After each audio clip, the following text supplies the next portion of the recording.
2007. Alors certes, aujourd'hui, la voiture électrique ne représente qu'à peine 1,4% du marché français, mais sur un an, les ventes ont plus que doublé. Et on commence à voir apparaître, chose nouvelle, un marché de l'occasion avec des voitures électriques de seconde main qui se vendent très bien. Vous allez le voir, reportage de Mathieu Lignot, Paul-Rémy Barjavel et Emmanuel Bach.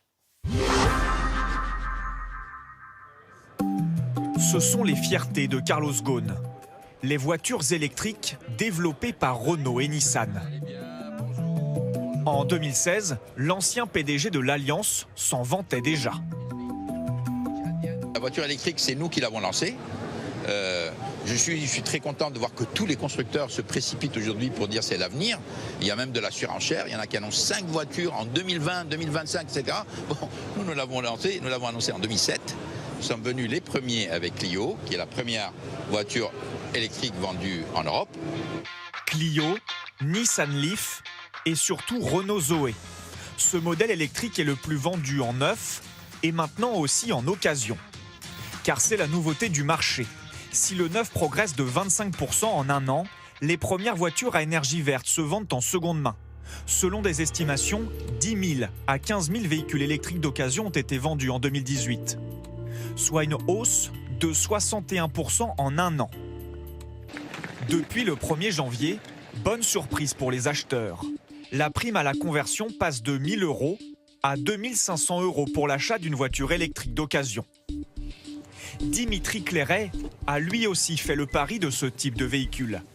Il a créé une application de chauffeur privé avec des voitures 100% rechargeables.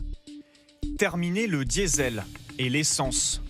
Il vise une clientèle sensible à l'écologie et pas seulement. Notre tarification, elle est plus basse d'environ 15 à 20% grâce au fait que nous roulons en véhicule électrique. Ça, c'est une économie réelle qui est constatée sur nos frais de carburant qui, du coup, sont parfaitement inexistants. Et donc, on applique cette réduction sur notre tarification à l'année.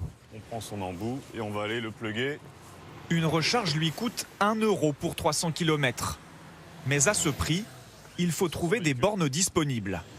Quand Dimitri Clairet a lancé sa start-up, ce n'était pas si simple.